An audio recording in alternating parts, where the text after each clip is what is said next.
Assalamualaikum warahmatullahi wabarakatuh dan salam sejahtera. Pada dunia pendigitalan kini, tidak asing lagi kita menggunakan bantuan daripada AI dalam membantu urusan kehidupan kita seharian. Tidak kisahlah urusan pekerjaan maupun pembelajaran. Kadang-kadang apabila kita ingin masak pun kita dapatkan bantuan resepi daripada AI. Baik, hari ini saya akan menunjukkan satu tutorial dalam membuat satu slide pembentangan menggunakan AI. Saya menggunakan aplikasi Presentation AI. Baik, pertama sekali kita pergi kepada Google, buat pencarian Presentation AI. Baik, apabila sudah keluar hasil pencarian kita, kita cari Presentation AI yang logonya huruf P dan background warna biru. Baik, apabila sudah dipaparkan macam ni, kita perlu login dahulu. Sekiranya tidak ada lagi akaun, anda semua perlulah sign up dulu menggunakan email maupun akaun Google.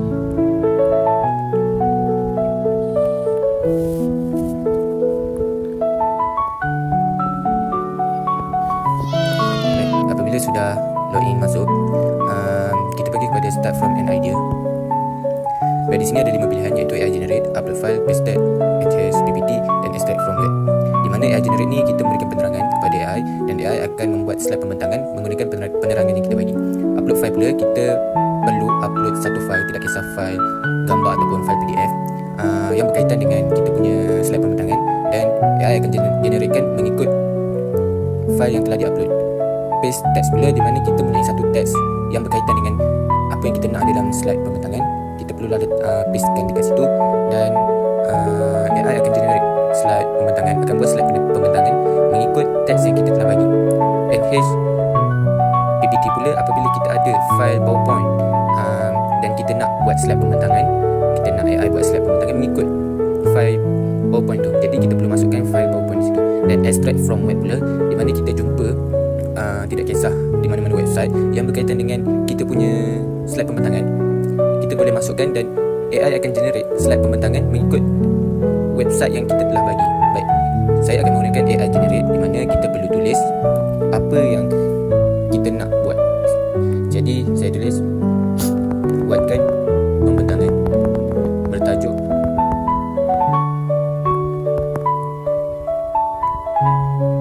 etiket sosial. Jelaskan definisi, contoh-contoh dalam kehidupan, kepentingan dan kesan negatif.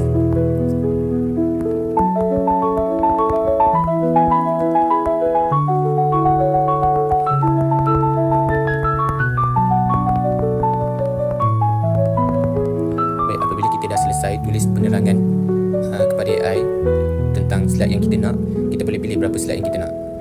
Kalau saya pilih 5 slide ataupun 4 slide, dan kita boleh pilih slide pembentangan yang dihasilkan tu nak menggunakan bahasa apa. Jadi di sini saya menggunakan bahasa Melayu. Baik, apabila sudah isi semua yang diperlukan untuk AI tu faham apa yang kita nak, kita boleh generate presentation now.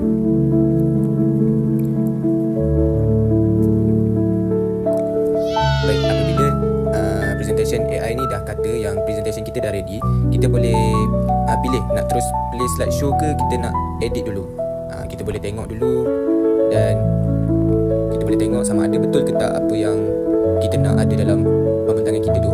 Dan kita juga boleh edit, di mana kita boleh tukar tulisan, kita boleh tukar gambar apa yang kita nak. Contohnya di sini Solihin, saya tambah nama ayah saya dan kelas, dan kita boleh tukar gambar apa yang kita nak. Maybe kita jumpa gambar yang bersesuaian dengan pembentangan kita, dan kita rasa gambar yang kita nak tu lagi sesuai daripada apa yang AI ni bagi, jadi kita boleh tukar. Dan kita boleh tengok satu-satu di mana mungkin ada tersilapnya, mungkin ada tertinggal, dan kita boleh perbaiki, kita boleh edit. Jadi apabila nak bentangkan, kita boleh bentangkan daripada AI ni sendiri, daripada website AI ni sendiri. Tak pun kita boleh share, kita boleh export sama ada dalam PPT punya file ataupun PDF. Kita boleh export image juga. Jadi kat sini kita boleh download lah, kiranya boleh save terus dalam kita punya device, kita punya telefon ataupun laptop, dan kita boleh bentang kepada pada hari yang kita nak bentang. Okey. Itu saja tutorial saya pada hari ini. Menggunakan presentation AI ni dapat membantu kita dalam menyiapkan slide pembentangan yang mudah difahami, yang ringkas, dan apabila AI tu generate slide pembentangan kita, mungkin tak kena. Jadi kita boleh edit juga dekat situ. Jadi presentation AI ni banyak berikan kemudahan kepada kita dalam membuat satu slide pembentangan kita. Okey, itu saja daripada saya. Sekian, terima kasih.